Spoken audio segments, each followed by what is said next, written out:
प्रायोजक हैं जटीको बनियान, त्वचा के लिए पूरी तरह से सुरक्षित, एंटी बैक्टीरियल। बावर्ची खिलाइए, सबको रिझाइए।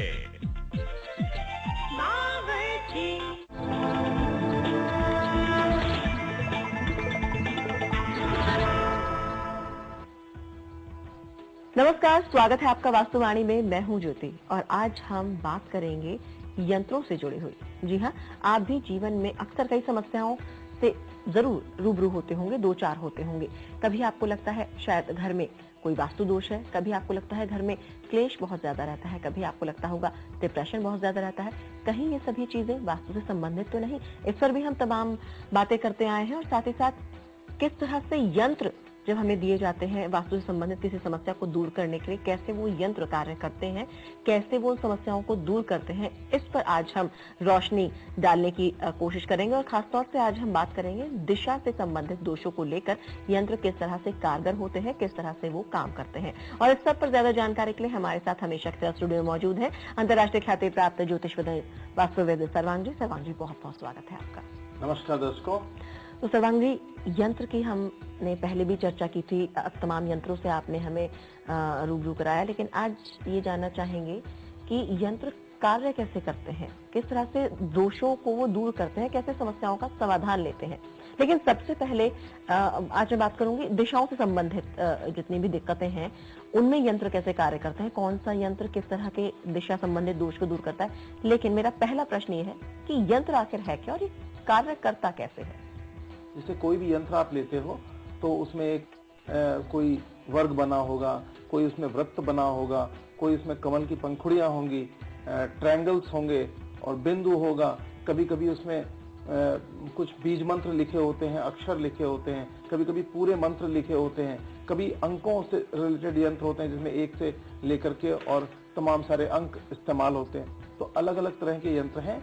लेकिन सबसे पहली बात यह है कि जीवन में किसी भी चीज को प्राप्त करने के लिए, किसी भी चीज को हम पाने के लिए हमारे अंदर एक इच्छा जागृत होती है। तो इच्छा, क्रिया और ज्ञान, इसका त्रिकोण है कि जब हम कोई बात करते हैं तो संबंधित इच्छा जो है वो हमें उस दिशा में कार्य करवाती है और उस दिशा में किया गया कार्य हमें उस चीज की नॉलेज प्राप्त कराता है। तो यहाँ हम ये बताना चाहेंगे, जो आकृति होती है, शरीर, मन और आत्मा, जो 3 बॉडी कॉन्सेप्ट है, उसी तरह से यंत्र को शरीर समझ लीजिए। यंत्र एक आकृति विज्ञान है और उसमें ज्योमेट्रीय आकृतियां होती हैं। और पूरी दुनिया में, चाहे इंडियन कल्चर हो, इजिप्शियन कल्चर हो, वो चाइनीज कल्चर हो या रोमन माइथोलॉजी हो, जितने भी प्राचीन सिस्टम है, सब में यंत्र और ये आकृतियां आपको देखने को मिलती हैं।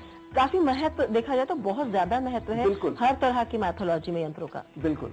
तो ये क्या है इनका स्वरूप? जो सबसे पहले ये यंत्र, मंत्र और तंत्र, ये तीनों को मिलकर के कंप्लीट होता है, जिसमें यंत्र आकृति है और मंत्र उसमें साउंड एस्पेक्ट है कि किन ध्वनियों का प्रक्षेपण उस यंत्र में किया जाए, किन ध्वनि समूहों का, किन स्वर समूहों का प्रक्षेपण किया जाए। और तंत्र उसका सिस्टम है कि किस तरह से वो तरीका पूर्ण होता है और उस विधि को करने से हम अपने अभीष्ट को, अमुक समस्या को दूर करने से, निजात पाने के लिए जो प्रयास करते हैं वो उससे फिर दूर होती है। सबसे पहले यंत्रों में जो आकार है उनके बारे में चर्चा हम करना चाहेंगे। हम हमेशा बात करते हैं कि जीवन में या दुनिया में जो कुछ भी देखने में आता है वो सब कुछ पंच महाभूतों पे, सिद्धांत पे आधारित है और उनसे जुड़ी हुई हमारी 5 ज्ञानेंद्रियां हैं और पंच महाभूत के जो सिद्धांत है यानी एलिमेंटल थ्योरी और ग्रहों पे आधारित है। उन्हीं से ग्रह डेवलप होते हैं। सबसे पहले जो वर्ग है वो पृथ्वी तत्व को रिप्रेजेंट करता है, अर्थ एलिमेंट को। उसके बाद जो आपकी जो कमल के दल बने हैं वो प्रवृत्ति, गुण को और पर्टिकुलरली वो वाटर एलिमेंट को रिप्रेजेंट करता है। जो गोल है वृत्त, ये एयर एलिमेंट को रिप्रेजेंट करता है। और जो त्रिकोण है वो त्रिकोण अग्नि तत्व को रिप्रेजेंट करता है यानी फायर एलिमेंट को। और बिंदु, ये सब यंत्रों में देखे जाते हैं। और अगर आप देखेंगे ये सारी आकृतियां एक यंत्र में होना आवश्यक है किसी न किसी रूप में। तो जो बिंदु है वो आकाश तत्व को यानी अव्यक्त होने को, आकाश तत्व को रिप्रेजेंट करते हैं। अब इसमें आप देखेंगे कई बार सीधा और उल्टा दोनों त्रिकोण होते हैं। जो सीधा त्रिकोण है वो फादर कॉन्सेप्ट ऑफ गॉड यानी पुरुष तत्व को रिप्रेजेंट करता है, और जो उल्टा त्रिकोण है वो प्रकृति तत्व को रिप्रेजेंट करता है, स्त्री तत्व को। और इन दोनों का मिलन बिंदु जो समन्वय होता है, कि आप देखेंगे एक सीधा त्रिकोण और एक उल्टा त्रिकोण बना होता है, और बीच में जनरली बिंदु या फिर कोई धार्मिक चिन्ह या जो कुछ इस तरह से बना होता है। तो इस तरह से ये आकृतियां सिर्फ एक कुछ भी लकीरें खींच देना मात्र नहीं है, बल्कि ये इस तरह से 5 एलिमेंटों का प्रतीक है, अलग अलग उनका एक तरीके से किस तत्व से रिलेटेड समस्या है उस तत्व का सर्वाधिक प्रयोग होता है, किस अभीष्ट को हम चाहते हैं उससे संबंधित मंत्रों का प्रयोग, और जितने मंत्र हैं वो किसी न किसी चक्र से समस्या को निदान करने में मदद करते हैं। और इसी तरह से जो अंक होते हैं उनका संबंध भी तत्व और ग्रहों से होता है, कि कौन सा ग्रह कौन सा अंक किस ग्रह को रिप्रेजेंट करता है, कौन सा अंक किस तत्व को रिप्रेजेंट करता है, इस तरीके से इसका विधान। तब ये यंत्र पूरे होते हैं, हर एक का, चाहे वो संख्या हो चाहे वो आकृति हो, ग्रहों से कहीं ना कहीं उसका संबंध है, और उसी ग्रह से संबंधित जो दोष होगा वहां पर उस खास यंत्र का उपयोग किया जाता है। फिर इसके बाद भी यंत्रों के 3 शेप आपने देखे होंगे, कि एक भूपृष्ठीय बोलते हैं, जो फ्लैट उसके ऊपर आकृति उभार दी जाती है ना, और दूसरा होता है कूर्म पृष्ठीय, और तीसरा मेरु पृष्ठीय। कूर्म पृष्ठीय कछुए के आकार का, यानी चारों तरफ से उठा हुआ, और ऐसे जो मेरु पृष्ठीय है वो मेरु पर्वताकार होता है, और उसमें अगर आप देखेंगे जैसे श्री यंत्र आप देखते हैं कि मेरु पृष्ठीय यंत्र होता है, तो श्री यंत्र आपको फ्लैट भी देखने को मिलेगा, कूर्म पृष्ठीय भी मिलेगा, और वो तो इसी तरह जरूरत के अनुसार इनका भी उपयोग होता है। दर्शकों, जाना आपने किस तरह से इन यंत्रों का उपयोग किया जाता है, और यंत्रों में किस तरह से आकार बेहद महत्व रखता है, और ये ज्यामितीय आकार चाहे वो बिंदु हो, त्रिकोण हो, चौकोर हो, या फिर वो गोल हो, या फिर वो संख्याएं हो, सबका अपना महत्व है। सभी कहीं ना कहीं ग्रहों से संबंधित होती हैं, और तभी ये यंत्र एक खास संख्याओं के साथ, खास प्रतीकों के साथ, खास आकारों के साथ एक खास तरह की समस्याओं का समाधान करते हैं। तो यंत्रों के बारे में तो हमने जाना, लेकिन अब हम ये जानेंगे कि किस तरह की समस्या के लिए कौन से यंत्र का उपयोग किस तरह से किया जाए, लेकिन एक छोटे से ब्रेक के बाद।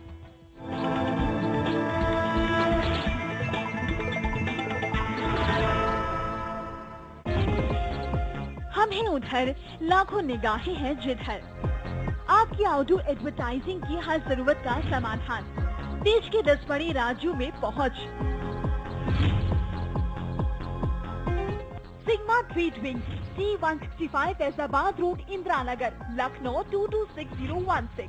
फोन करें या मेल करें।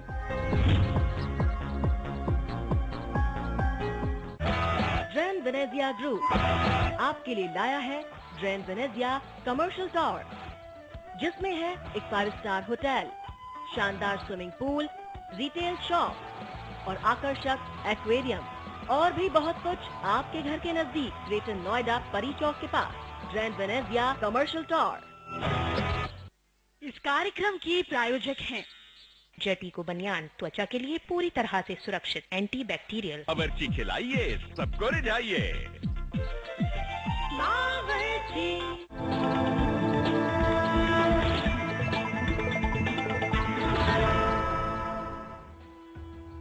स्वागत है ब्रेक के बाद। तो आज हम जान रहे हैं कि किस तरह से यंत्र कार्य करते हैं और किस तरह से वो समस्याओं से हमें दिलवाते हैं छुटकारा। इस पर बात करने के लिए हमारे साथ हमेशा की तरह मौजूद है सर्वांग जी। सर्वांग जी, ये तो आपने बताया कि यंत्र कैसे होते हैं, क्या होते हैं, किन किन चीजों का उनमें समावेश होता है, ये यंत्र कार्य कैसे करते हैं, लेकिन अगर हम समस्याओं की बात करें, मान लीजिए वास्तु दोष से संबंधित अगर दिशाएं हैं, अगर बात करें पूर्व दिशा की, तो क्या क्या समस्याएं होती हैं पूर्व दिशा से जुड़ी, और कौन सा वो यंत्र होता है जो इन समस्याओं का समाधान करने के लिए सबसे ज्यादा उपयुक्त है? देखिए, घर में अगर पूर्व दिशा में दोष होता है या पूर्व दिशा प्रभावित है, घर में पूर्व दिशा अगर कटी हुई है या पूर्व दिशा कटी हुई है, तो पहली बात, जो घर का मेल पर्सन है, पूर्व दिशा में किसी भी तरह का दोष है तो घर के पुरुष सदस्यों पे ज्यादा प्रभाव पड़ता है, क्योंकि ये पुरुष तत्व को रिप्रेजेंट करता है। ये यहाँ पर जो जो अग्नि और सोम तत्व कहे गए हैं, तो सूर्य उनका प्रधान कारक है, और सूर्य की वजह से जो घर के आपके संतान है, उसमें से जो मेल चाइल्ड हैं, उनकी पढ़ने लिखने के तरीके में बहुत सारी, अगर बहुत ज्यादा दोष हमने पूर्व दिशा में देखे हैं तो यहाँ तक देखा है कि उस घर में कहीं ना कहीं मेल चाइल्ड होना मुश्किल पड़ जाता है जी, है ना। और इसी तरीके से अगर पूर्व दिशा कटी है या वहाँ ज्यादा दोष हैं तो ये जो हृदय से संबंधित रोग होते हैं, बीमारियां, वो उनके उभरने की जगह सूर्य हृदय का कारक होता है जी, है ना। तो ये सारी चीजें हैं। और मेन सूर्य वाइटल एनर्जी को रिप्रेजेंट करता है, सीधे सीधे जीवनी शक्ति जो सुबह के सूर्य का प्रकाश है, अगर वो शुद्ध हमारे अंदर नहीं आएगा तो पूरे घर को चार्ज करने का काम, जो पूरे घर को एनर्जी देने का काम जो लाइट एनर्जी करती है जी बिल्कुल, तो वो हम हमेशा कहते हैं कि हमारी घर की सारी खिड़कियां और वो कम से कम घर में 2 घंटे जरूर खोलना चाहिए। अगर आप ऐसा करते हैं तो पूरे घर में शुभ ऊर्जा का समावेश सूर्य के उदय के साथ हो जाएगा। और जहाँ पे ईस्ट बंद होता है या ऊंचा होता है, सूर्य की रोशनी पूरी नहीं पहुंच पाती, तो वहाँ तमाम तरह की बीमारियां और वहाँ के बैक्टीरिया जो है डेवलप होते हैं और वहाँ तमाम बीमारियां भी फैलती हैं और घर का वातावरण भी और एक अलग एक घुटन सी घर में महसूस होती है जी। और कई बारी जो स्पिरिट अटैचमेंट और तमाम सारी जो चीजें लोग बोलते हैं, जहाँ पे सूर्य का प्रकाश नहीं पहुंचेगा, काफी तक जो जगह बंद रहेगी और अंधेरे से युक्त रहेगी, वहां पे नकारात्मक शक्तियां निश्चित रूप से होंगी जी। तो ऐसे में कौन सा यंत्र होगा जो इन दोषों को दूर? हाँ, तो सबसे पहले तो कोशिश करनी चाहिए कि सूर्य की रोशनी जरूर पहुंचे और पूर्व दिशा में जो भी नकारात्मक चीजें, कोई भी टॉयलेट है या अंडरग्राउंड जो आपके सीवेज सिस्टम है, इन सब चीजों को बहुत ध्यान देना चाहिए। लेकिन फिर भी अगर दोष नहीं दूर कर सकते और ऐसी परेशानी है तो उसके लिए सबसे पहले सूर्य यंत्र, क्योंकि सूर्य से संबंधित है, तो सूर्य यंत्र का उपयोग अपने पूजा घर में करें और अगर साफ शुद्ध जगह मिल जाए तो आप ईस्ट डायरेक्शन में भी कर सकते हैं। जहां तक कि 12 दलों का एक सूर्य बना करके और उसमें सूर्य यंत्र बना करके लगाया जाता है जी। इसके अलावा इस दिशा का जो देवता है वो इंद्र है, तो इंद्र से संबंधित यंत्र आता है, उसका प्रयोग करते हैं जी। हाँ। और अंकों के मतलब चाइनीज विधा के अनुसार इस दिशा का तत्व काष्ठ है, तो लकड़ी का प्रयोग यहाँ पर वो लोग इस दिशा में काफी वुडन ड्रैगन का प्रयोग करते हैं और ड्रैगन को इस चीज के लिए पौधे लगाना, वहां पर खासकर तुलसी का पौधा लगाना बहुत लाभप्रद है कि वो वहां की नकारात्मक एनर्जी को दूर करता है। और अगर सूर्य यंत्र के साथ तुलसी का पौधा लगा देंगे तो बहुत अच्छा होगा। चलिए, तो जाना आपने किस तरह से यंत्र कार्य करते हैं दिशाओं से संबंधित दोषों को दूर करने में। हम और भी बातें जानेंगे और भी दिशाओं से संबंधित, वास्तु से संबंधित दोषों का समाधान करने के लिए किन किन यंत्रों का कैसे कैसे उपयोग किया जाता है जानेंगे। लेकिन फिलहाल रुक रहे एक छोटे से ब्रेक के लिए, जल्द आते हैं।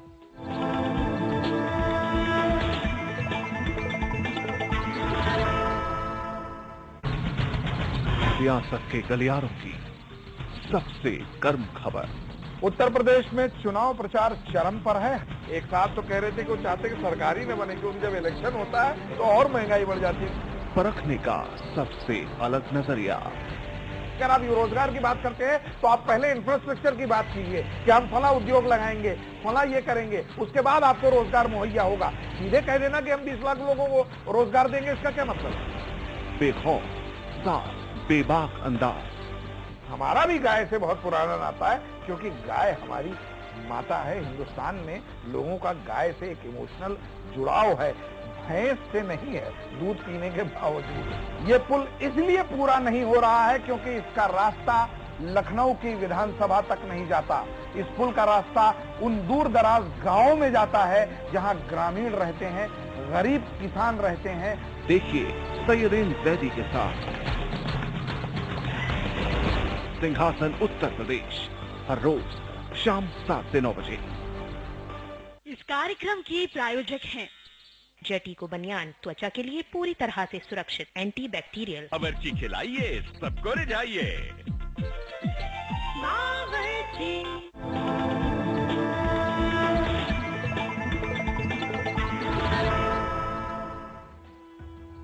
स्वागत है ब्रेक के बाद। तो दर्शकों, आज हम जान रहे हैं कि यंत्र किस तरह से दिशाओं से संबंधित दोषों को दूर करने में मदद करते हैं और उनसे संबंधित जो समस्याएं हैं उनका समाधान हमारे लिए कर देते हैं। और ये सब हमें बता रहे हैं सर्वांग जी। सर्वांग जी, पूर्व दिशा का दोष भी हमने जाना, उसका प्रभाव भी जाना, यंत्र भी जाना कि कौन सा यंत्र है जो उस दिशाओं का समाधान हमारे लिए करता है। अब बात करते हैं पूर्व के बाद पश्चिम दिशा की। अगर बात करें तो पश्चिम दिशा के जो दोष होते हैं उन्हें कौन से यंत्र दूर करते हैं? देखिए, पश्चिम दिशा का स्वामी ग्रह अगर देखा जाए तो शनि है, और तत्व उसका जो देवता है वो वरुण है जी। और तो पश्चिम दिशा में और वायु तत्व का प्रभाव वहां पर रहता है जी। तो पश्चिम दिशा में अगर आप शनि यंत्र और वरुण यंत्र का प्रयोग वहां किया जाता है, वरुण कलश का प्रयोग किया जाता है और वरुण देव से रिलेटेड मंत्रों का प्रयोग किया जाता है, तो वो अगर वहां पे कोई स्थान ऐसा ना मिले तो आप उसको अपने पूजा में रख सकते हैं, शनि यंत्र और वरुण यंत्र को, और उसका बाकायदे पूजन कर सकते हैं। बाजार में ये मिलता है, आप आराम से उससे संबंधित मंत्रों का उच्चारण करके पूरी तरह से सिद्ध करके उन्हें लगाया जाना चाहिए। बिल्कुल। चलिए, ये हो गई पूर्व पश्चिम दिशा की बात। अगर आगे बढ़े उत्तर दिशा की बात अगर करें, कौन से वो दोष होते हैं जो उत्तर दिशा में सबसे ज्यादा पाए जाते हैं और कौन सा यंत्र है जो इन दोषों को दूर करता है? देखिए, उत्तर दिशा फिर से एक बहुत आवश्यक दिशा है, क्योंकि यहाँ से मैग्नेटिक वेव्स हमें मिलती हैं और चुंबकीय बल मिलता है, मटेरियल ग्रोथ सारी यहीं से होती है, हमारा करियर, हमारे जीवन के सारे मूवमेंट्स यहीं से जुड़े होते हैं, धन के सारे आवागमन के स्रोत यहाँ से जुड़े होते हैं। तो ये स्थान बहुत महत्वपूर्ण है।